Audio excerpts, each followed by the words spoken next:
Today on the Bourbon Bites podcast, I'm in the middle of a heat wave, so I'm reviewing the new Barrell Vantage from Barrell Craft Spirits, both neat and on the rocks.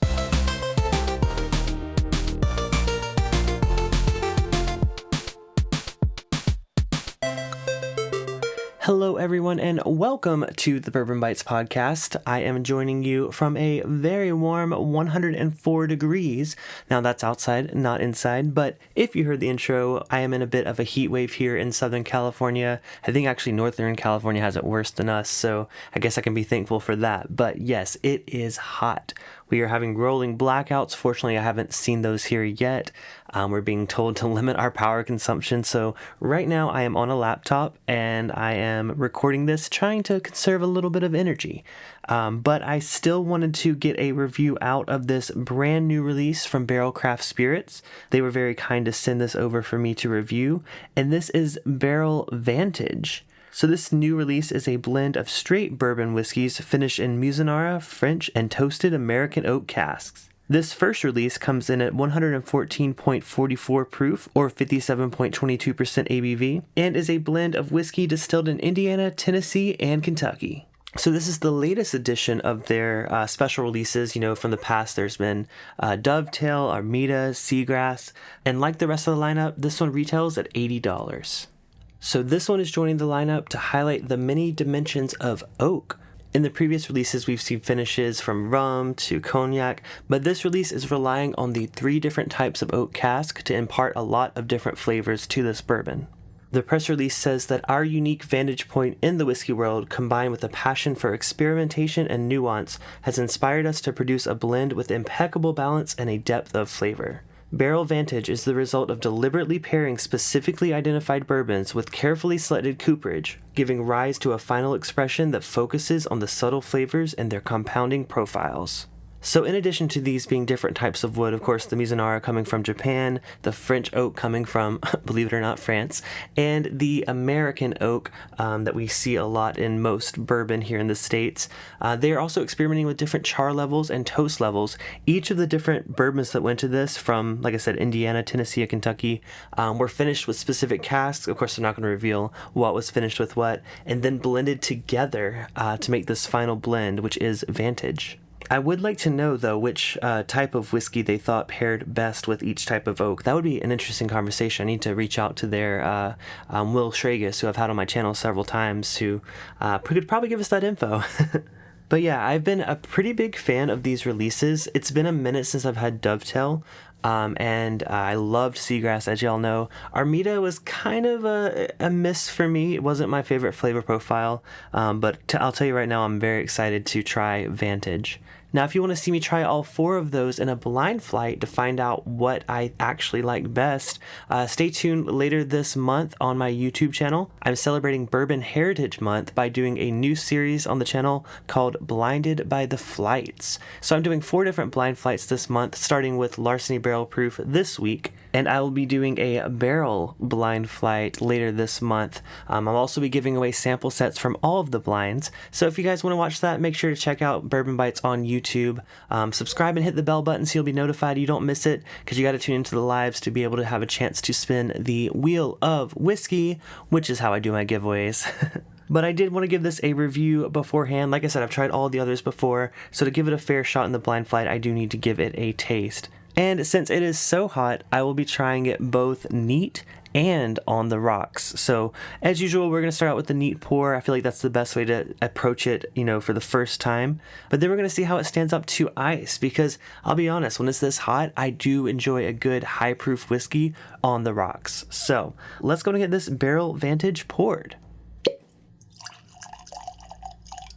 Now, I'll be honest, I'm not an expert on wood. I feel like I've said that multiple times in this podcast, all in different contexts, but I have had, obviously, American oak. I've had it toasted, I've had it charred. French oak, I've definitely had some expressions that use that. I know I've had some Scotch that's been Mizunara cask finished, but I can't recall a bourbon or American whiskey that has had that oak influence on it. I know a lot of the Barrell private selects do different finishing, including Mizunara, so it's definitely not new to them, but the only other one that comes to mind is like Angel's Envy did a special release. I know Rabbit Hole did as well. It usually is the very special releases that are the Mizunara casks. Unless I'm missing something, you guys definitely let me know on Discord, but yeah, I don't think I've had a straight Mizunara finished American whiskey before, so I'll be interested to see if I can tell those notes apart from the French oak and the American oak. Let's go and give it a nose. Well, I do smell the wood. There's no doubt there. This is a very oak-forward bourbon on the nose, but thankfully there's a lot more there behind it. I'm almost getting a little bit of banana, which is, not something that I typically get from bourbon unless it's from, Barton, which is a likely component of this. There is some like tropical like bananas, maybe some coconut there as well. But I'm getting some really lovely spice notes, baking spices. It's kind of reminiscent of some wild turkey I've had, at least on the nose. Now, from what I've read, the different casks do have certain flavor profiles. I know French oak is typically associated with spiciness, so that's probably where those spices are coming from. Of course, toasted American oak gives us those wonderful vanillas, marshmallow notes. Not necessarily getting that on the nose. I do get some kind of dessert element there, just can't quite place it on nose alone. But Mizunara casks are one of the most interesting types of oak. They're some of the hardest to work with because they're so soft, believe it or not. So they have to be dried out for a really long time before they can even be used for barrels. And the oak actually has to come from 200 to 500-year-old trees just to be able to harvest and be in a condition well enough to make a barrel from. So that's crazy old. And I've heard that Mizunara does carry some fruitier notes, so that maybe that's where I'm getting the banana from. It could also be from the whiskey itself. But on the nose, I do see all of those elements coming together, so I can't wait to give it a try. Cheers! As with the nose, it's definitely oak forward. That's kind of the most dominant flavor I'm getting here. It's very dry as well.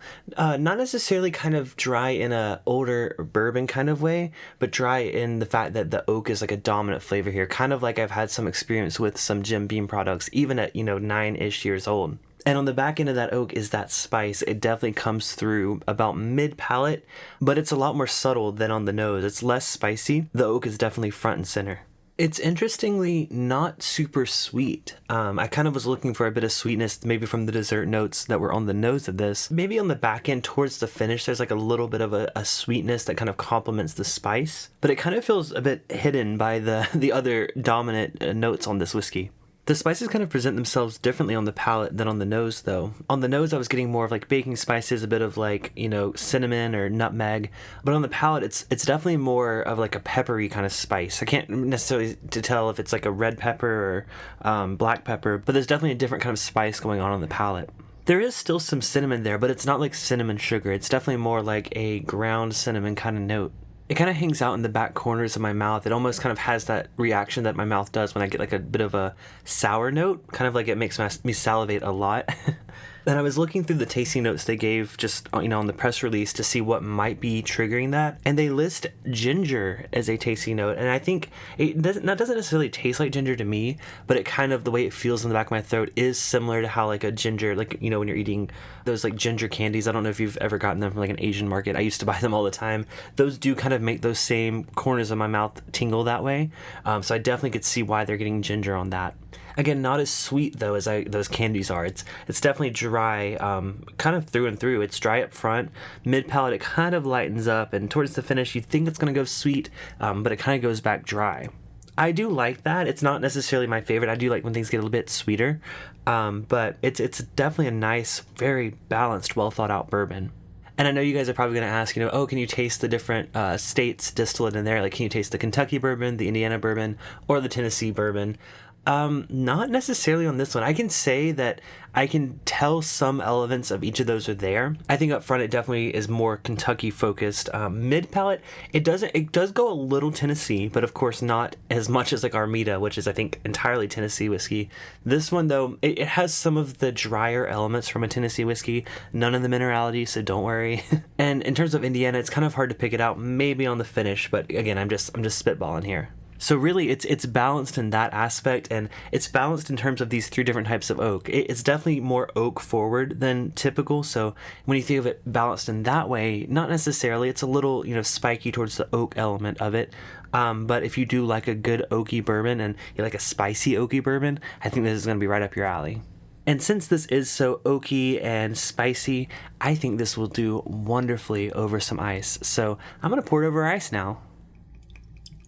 Now, on the nose, I've typically not nosed whiskey when I have it over ice.